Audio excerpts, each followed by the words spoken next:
Okay, nurses, so this is part 2 of our nursing care plan. I'm sorry I had to split that in two. I'll try to splice them together.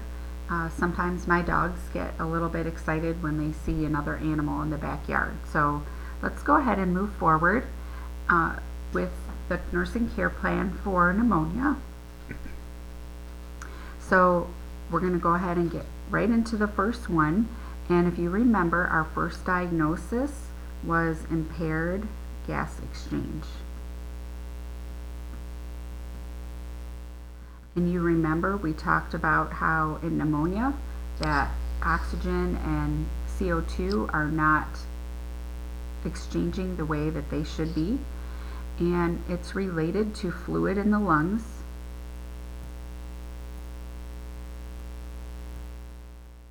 And that's the etiology, or what's causing the impaired gas exchange. And remember, we try not to use the medical diagnosis here if we can avoid it. You might see more different terminology in your textbook, and that's fine. Again, I don't expect that these are all going to be exactly the same from every single student. So we have part of our PES statement, the impaired gas exchange related to the fluid in the lungs. And now we have our as evidenced by supportive data.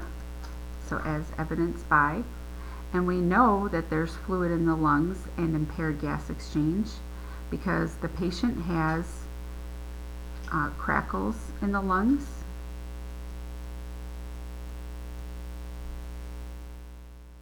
the patient has excess mucus. You could say excess mucus production with pneumonia. We also can say maybe his O2 sat is, we don't have an actual patient here, but it's below where it should be. So we could, in this case, because it's not individualized to a specific patient, we could just say O2 sat is below normal limits.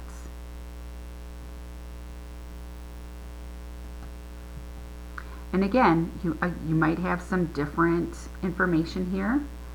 I know there's different wording that's in your manual. So now we're going to move on to the goal. Remember, our goals need to be SMART.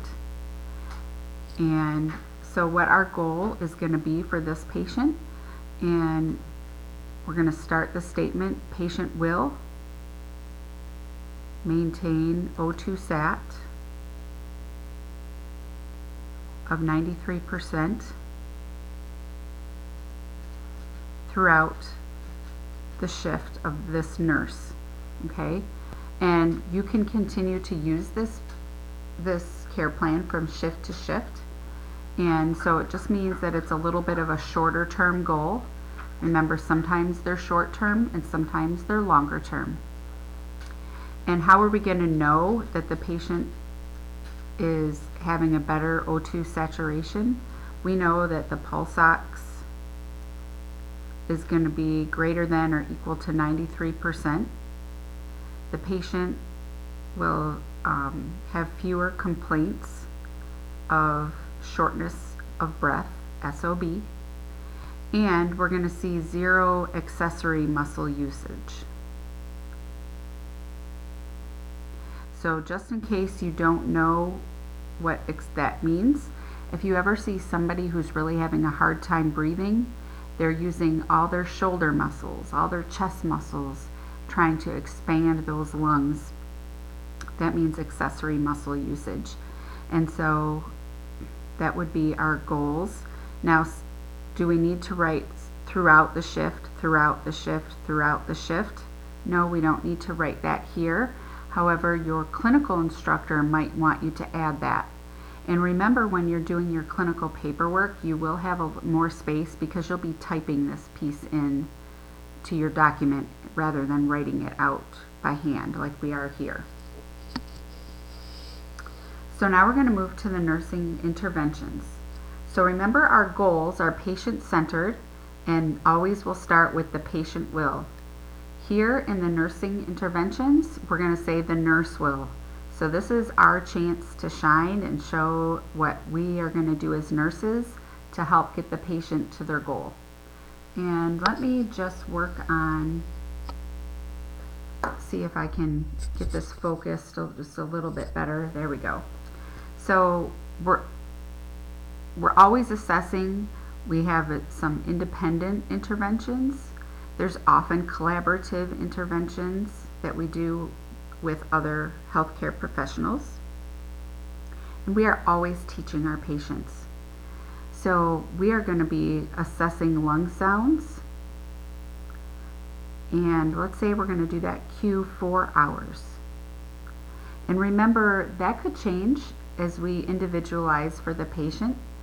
As they are not as acutely ill, we might stretch that out to every 6 hours, every 8 hours, etc. We are going to keep the head of the bed at 60 degrees. And by sitting up straighter, that's going to help the lungs expand. We are going to titrate the oxygen to keep the O2 sat at 93 and above. So what that means is we look at how much oxygen the patient is getting, and if the O2 sat goes under 93, we increase the oxygen until it gets up to 93. Collaboratively, we're going to work with the respiratory therapist and breathing treatments. So we're going to help work with the respiratory therapist for breathing treatments.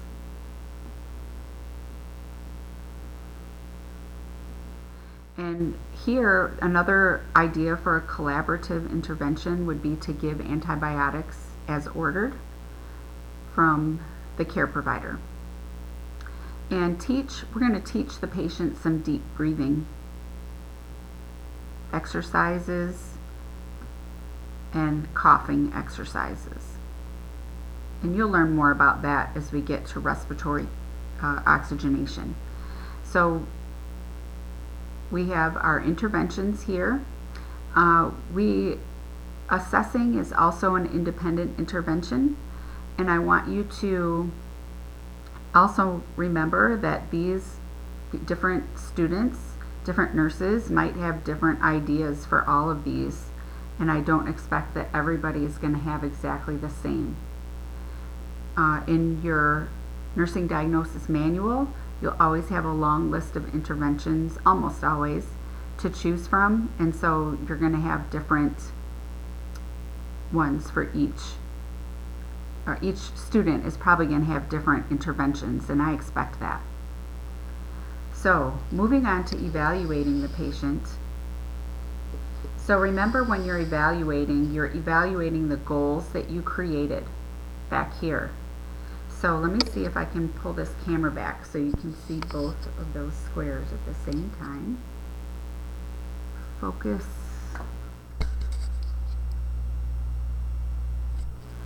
Okay, that's a little bit better here. So remember, we're evaluating these goals. And so the evidence is that we're going to look at this one. Did the patient maintain a pulse ox at or above 93%? Patient maintained pulse ox above 93%. Yes. Did the patient have decreased complaints of shortness of breath? Yes.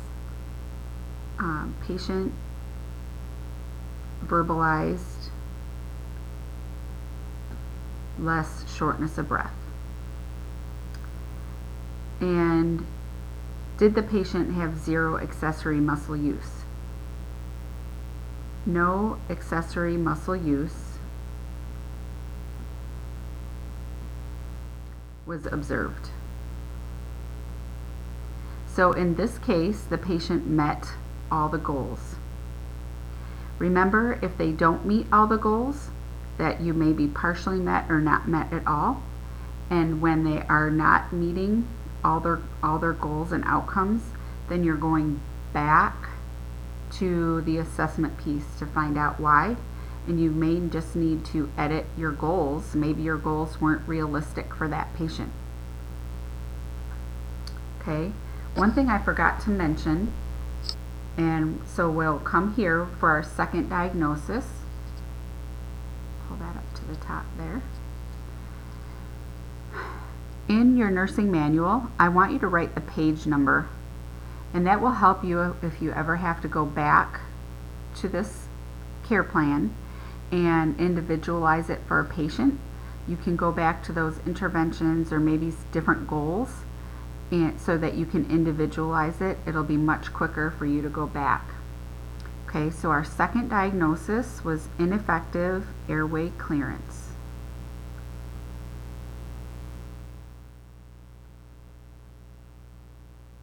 So that's the P in our PES statement.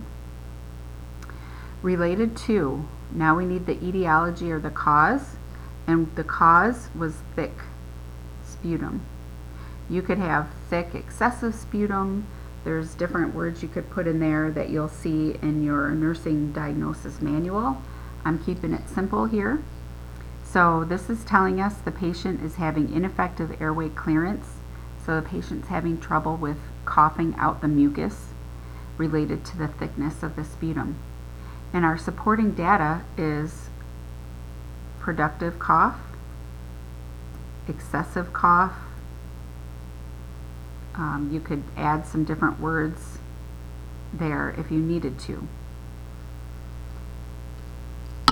So let's move over to our goal for ineffective airway clearance.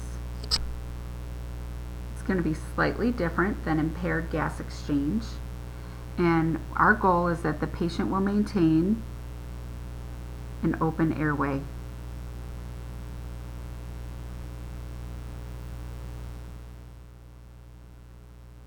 Throughout the hospitalization.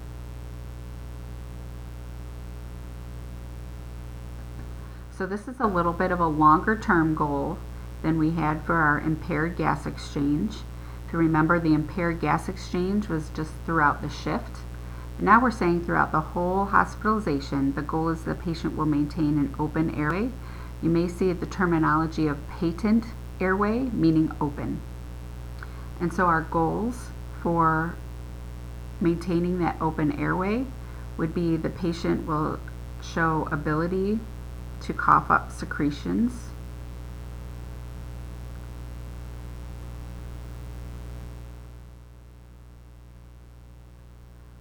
after the treatments. So after those respiratory treatments, that's going to help him cough up stuff. That the O2 sat will maintain at 93% or above, and the patient will demonstrate no dyspnea. So no difficulty breathing. You could say normal breathing. Sometimes though, when we use that word normal, maybe normal breathing for this specific patient is different than normal breathing for another patient. So you might just have to pull out a better definition of normal. So now we're going to move to assessing the patient. Let's focus a little bit better here. So now we're in those nursing interventions, and they all need to focus on the patient's goals and outcomes. So we're going to assess the lungs before and after coughing. So that's a little bit different, talking about we're going to assess the lung sounds before and after coughing and see if the patient is able to clear some of that out. We are going to keep the head of the bed at 60 degrees, and now you'll see that we can have the same interventions and even some of the same goals in each diagnosis. They don't have to be completely different, okay? So the head of the bed is at 60 degrees. We are going to ambulate as much as possible and change positions. So that is change. You remember that from science. Change positions. And that will help that mucus move around so that we can work on all the secretions in the lungs won't just be stuck in one place, and hopefully help them get out better. Collaborative, we could work with the respiratory therapist again, but I'm going to give a different type of goal. I'm going to actually say let's do a consult with the dietitian, so the registered dietitian, to talk about fluids.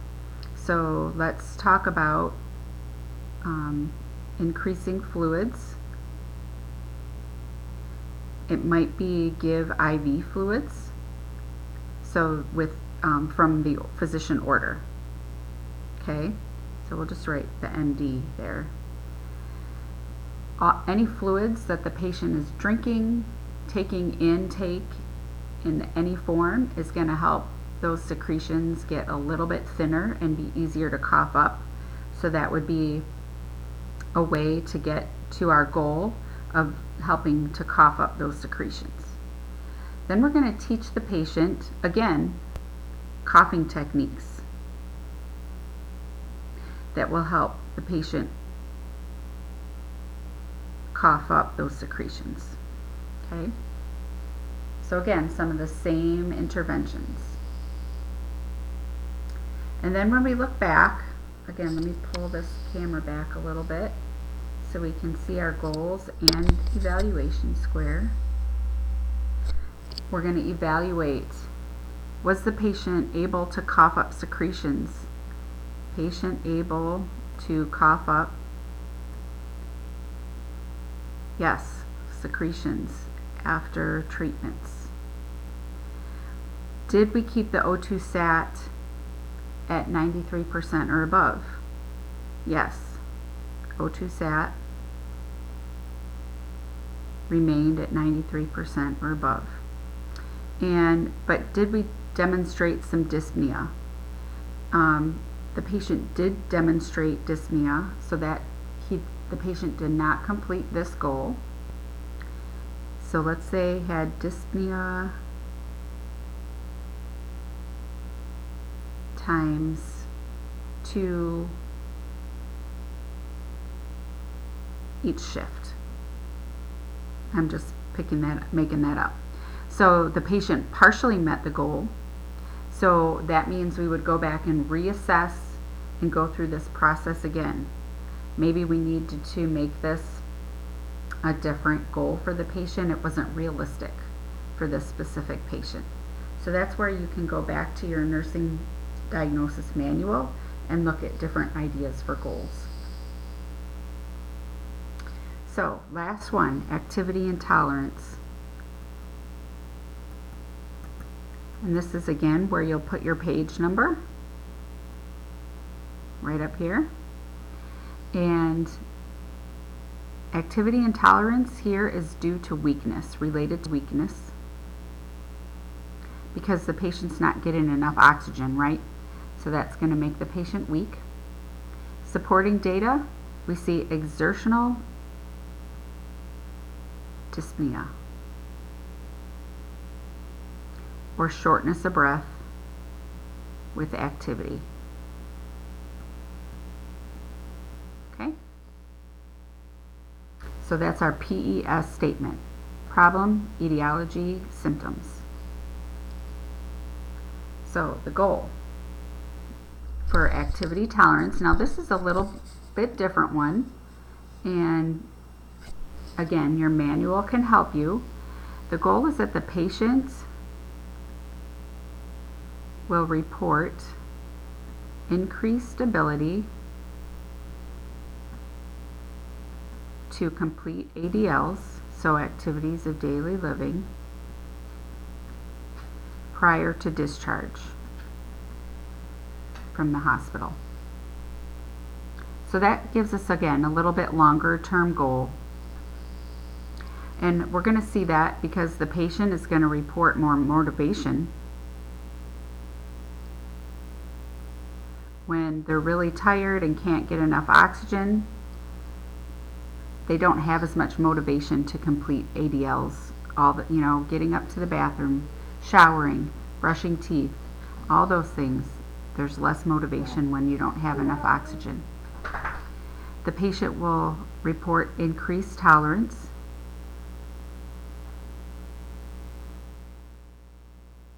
to activity.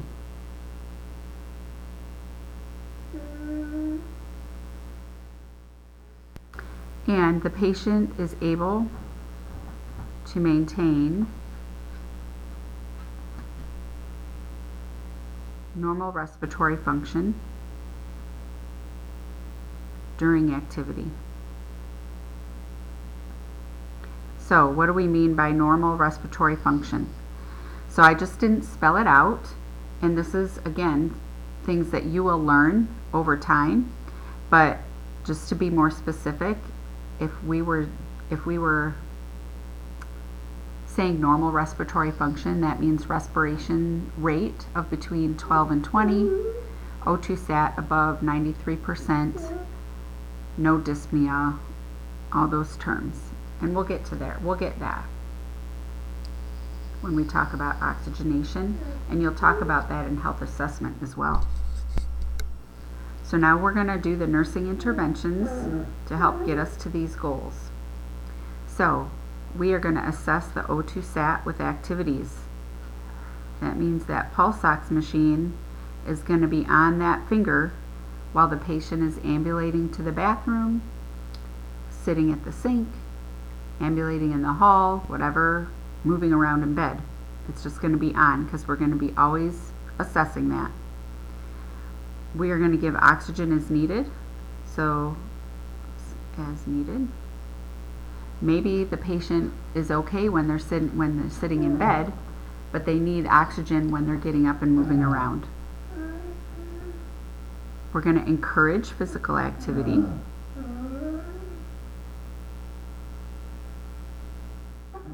As much as possible.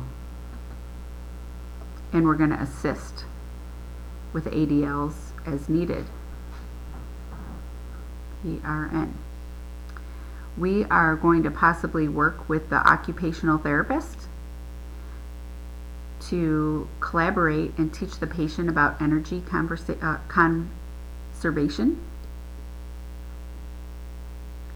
So we'll just say energy conservation. And then we are going to teach, again, we're going to stick with the same vein. We're going to teach principles of energy conservation.